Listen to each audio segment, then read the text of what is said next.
Yun, ang lakas naman bro. Tama yung sinasabi ko. Ako, Brad, parang granada yun Brad ah. Oo. Makaligtas pa kaya tayo dito ngayon bro? Ewan ko. Baka hindi na tayo abutan ng araw dito. Muna tayo kasi Master. Ano yung gagawin natin? Ano, advance tayo, advance? mga pari. Oh. Ano? Pasok muna tayo. Mutok na naman. Tara. Pasok muna tayo sa kita ng pa. Tara. Kamatamaan tayo ng dalawa. Bilisan natin. Tara. Wala magdadala. Dito.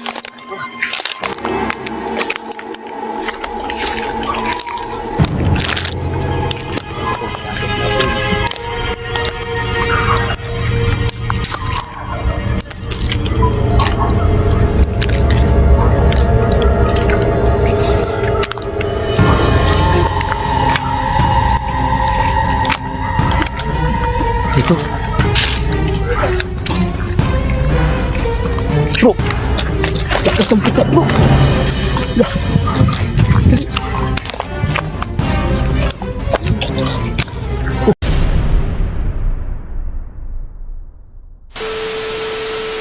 Brad, Bakit bro? sigurado ka ba dito na safe tayo dito?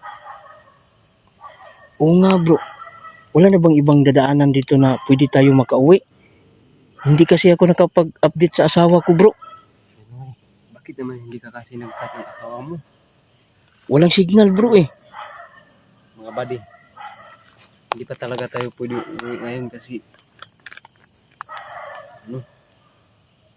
may rido dyan sa unahan. Teka bro. Hindi pwede bro. Gusto na ako umalis dito bro. Gusto na ako makauwi bro ba? Baka may ibang dadaanan pa. Alam niyo kasi kapag uuwi tayo, wala tayong ibang daanan kundi dyan lang sa may rido. Naku, anong gagawin natin dito? Master, bakit tayo dito sa gubat? Dito muna tayo kasi baka madamay tayo sa may rido. Delikado ba talaga yung rido? Teka, Delikado yan kasi bakbakan yan. Bro, Posible tanong- tayong matamaan ng bala dyan. tanong ko lang bro. Ano yung rido bro? Ang rido kasi Muslim to Muslim yan. Nagpapatayan yan, nagbabari na. Ah, ganun ba? Tapos pag uuwi tayo ngayon, wala akong ibang daanan kundi dyan lang sa may nagbabarilan. Ako, anong gagawin natin dito bro? Makaalis pa kaya tayo? Pero wala na kang ibang dadaanan na pwede nating... Wala na talaga. Wala tayong ibang magawa nito kundi dito na lang tayo. Kasi pag uuwi tayo, baka padamay pa tayo sa rido. Kailangan nating patapusin yung baka nila. Naku, Eh, bro, wala pa tayong dalang pagkain bro. Anong gagawin natin? Tapos, ibig sabihin nito, Brad. Oh. Mukhang dito tayo magpapalipas ng gabi. Oo, dito muna tayo. Diba, may dala tayong kape at saka asukal. Oh, galing sa inyo yan. Pinadala ng mama mo. Pero bro, May tubig ba tayo? Tubig na ay parang nandyan bro. Buti na lang may dala tayong ilaw. Pero bro, tanong ko lang bro. Wala na bang ibang dadaanan talaga? Ito lang? Wala na. Naku. Kasi, alam nyo kasi, dyan sa unahan, diba, may mga ilaw dyan. Oo. Ano na yan, hindi naman kasi masyadong mga bandido ang mga tao dyan. Mga civilian lang ng mga Muslim yan ang nakatira dyan sa unahan. Andoon yung nagbabakbakan. May mga ilaw naman dito Tapos doon parang may mga bahay dito sa paligid Brad, baka pwede tayong dyan na lang sa kanila matulog. Makiusap tayo. Kasi kung dito tayo matutulog, baka makagat pa tayo ng ahas dito. Oo nga bro. Para makahingi din tayo ng pagkain. Kasi wala tayong dalang pagkain bro. At pwede rin doon tayo humingi ng matulugan bro ba? Di ba? Tapos, kasi kung dito tayo, baka makagat pa tayo ng ahas. Oo nga. Baka safety tayo dito bro. Alam nyo kasi mga wadi, Ano kasi, sa akin, okay lang sa akin kung pupunta tayo sa mga bahay na yan. Ang kaso, kayo, kapag pupunta tayo doon sa kanila, baka mapagkamalan kayo na ano, asit ng mga sundalo. Tapos, isusumbong nila sa ano, mga kasama nila na may taong baguhan na dumating sa kanilang mga bahay-bahay. Tapos, pagbabarilin tayo.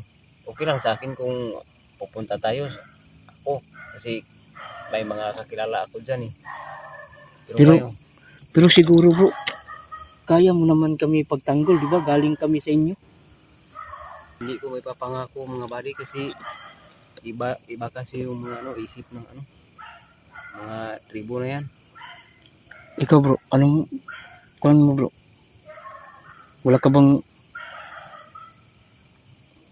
anong gagawin natin? Wala tayong choice. Dito na lang, mag-stay na lang tayo dito. Kasi si Marvin na yung nakakaalam dito.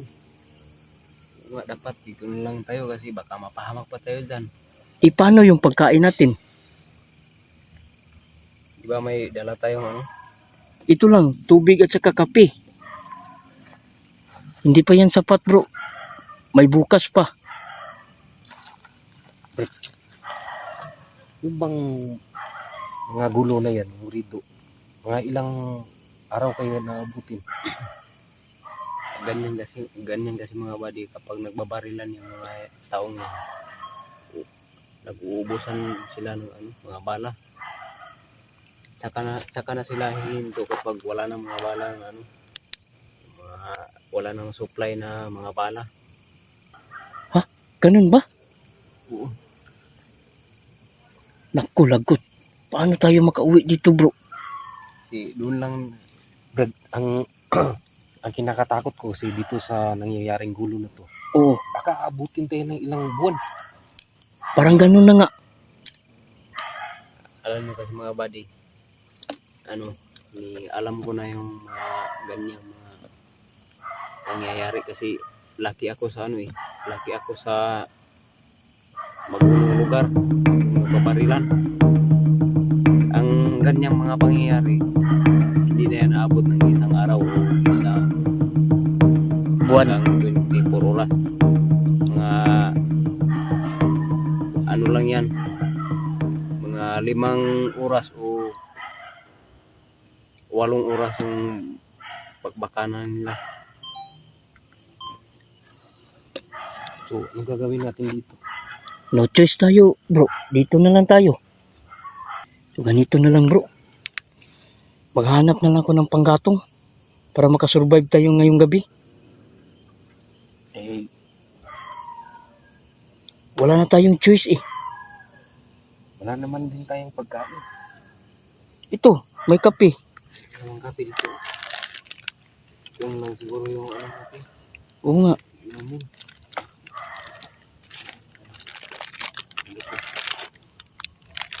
Wala tayong dala.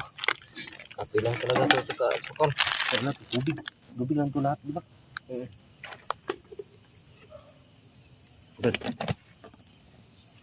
mas okay kasi may tubig tayo kahit wala tayong pagkain. Pwede na rin.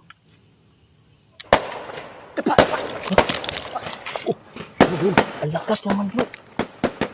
Ano naman yung sinasabi ko? Brad, parang granada yun brad ah. Oo. Makaligtas pa kaya tayo dito ngayon bro. Iwan ko. Baka hindi na tayo abutan ng araw dito. Muna tayo kasi Master. Ano yung gagawin natin? Ano, advance tayo, advance? Mga pari. Oh. Ano? Pasok muna tayo. Butok na naman. Tara. Pasok muna tayo sa ating tanong pa. Tara. Kamatamaan tayo. Bilisan natin.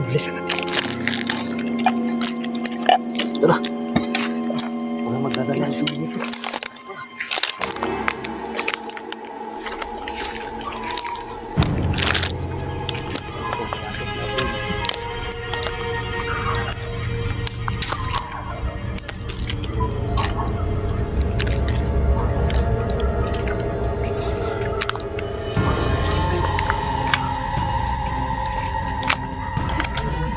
Dito.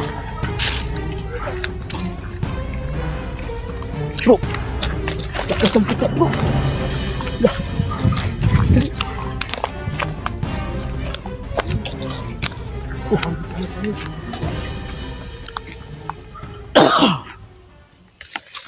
Dito tayo.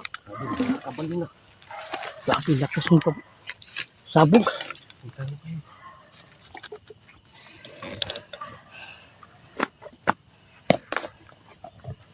Ano bro, safe na tayo dito? Dito muna tayo.